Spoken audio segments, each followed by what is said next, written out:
So here's the deal. The Texas Land Office has offered to give over 14,000 acres of land along the U.S.-Mexico border to Trump's team. Now, this as he starts pushing towards stricter immigration policies as he prepares to take office in 2025. So Texas is framing it as a bold action against the federal government where they say they've fallen short. And so we're bringing in reporter Eileen Herrera to talk a little bit more about how this is impacting us here.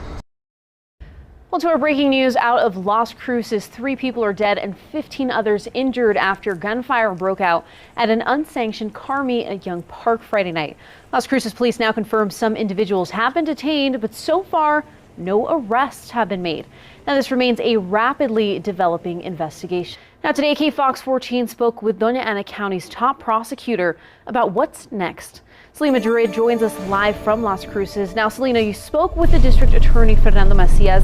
Now, what is he saying about accountability and next steps? Well, our crews and myself were there on scene as people learned of the tragedy and raced to find their loved ones. A very heartbreaking moment that I witnessed was a group of people trying to cross a police barricade because they were sure that one of the victims on the ground was their family member. I watched as police told them to get away from that area, and they tried to convince police to let them know if that was their loved one. Now, the police at that moment telling them that they could not give them that information, but about half an hour later, I watched as a woman fell to the ground and was crying, "My baby, my baby." Take a listen.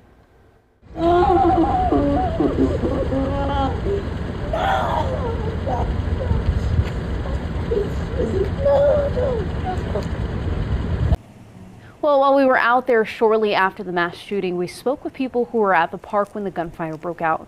Now, they described how quickly everything turned into chaos. We're just trying to have This community is in mourning tonight after gunfire erupted at an unsanctioned car meet near Young Park. Now, 3 people were killed and 15 others were injured in the chaos. Now we go back live to Selena Madrid, who is at the scene. Now, Selena, you were the first person to arrive on the scene last night. I did get there a little bit shortly after you were there. Can you talk to me just about the difference that you've seen in the last 24 hours and the time that since we've been there? Well, we're in Sunland Park, where a lawsuit has been filed against the Camino Real Regional Utility Authority, also known as CRUA. And almost exactly a year ago, we started receiving complaints from people living in Sunland Park in Santa Teresa about having slimy and discolored water. Now, this would go on for several months. And during that time, I started doing some research and found reports showing that CRUA actually had arsenic levels in their water above the legal limits. So I took that research and those concerns to CRUA. I want you to listen to what their response was back then. There's a notice of violation in September of last year, November of last year, December of last year, January of this year. Is this what you want to be seeing from the utility company? In this situation, a person would have to drink a number of gallons of water a day over a time span of years for there to be any recognized health risk. This is the water report, the Consumer Confidence Report for 2022. And in it, it shows that you guys were in violation of high arsenic levels most of the year as well. And we see the same thing for 2022, 2019, 2018, and 2017. And I was able to find public notifications dating all the way back to 2013. So does that constitute a long period of time to be consuming water with arsenic in it? I'm not a health professional. I can't address that. Everybody's body is different, and how they process arsenic or any other substance that occurs in the environment is going to change from person to person. Well, since that conversation, communication from CRUA has been sporadic at best.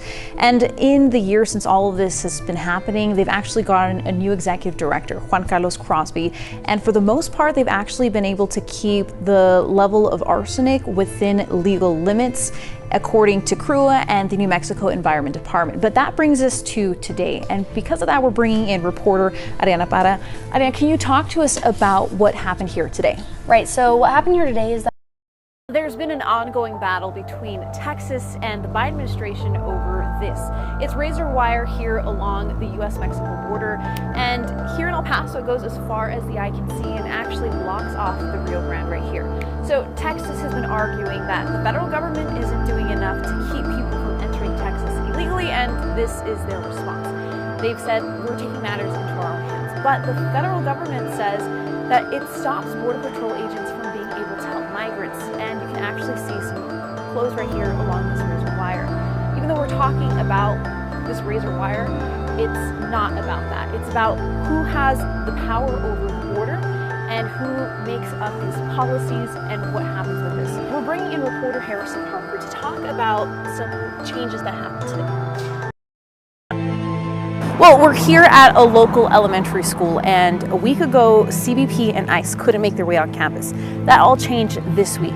So back in 2021, former President Biden had set some guidelines that pretty much prevented ICE and CBP from conducting enforcement actions. That included places like schools, hospitals, churches, places that were deemed essential to living. Now, that all changed on the second day of President Trump taking office. He threw all of those guidelines out and made things very different here for us in the borderland. And it has school districts in the borderland scrambling. We don't want fear to be a factor in their lives. I don't think anybody can focus on reading and writing and mathematics and the things we're responsible for if they're afraid. And look, all of this is really at the top of mind of a lot of people in the community. Por muy migración que sea, por muy gobierno federal que sea, deben de respetar. Una iglesia se respeta, una escuela se respeta. Sencillo.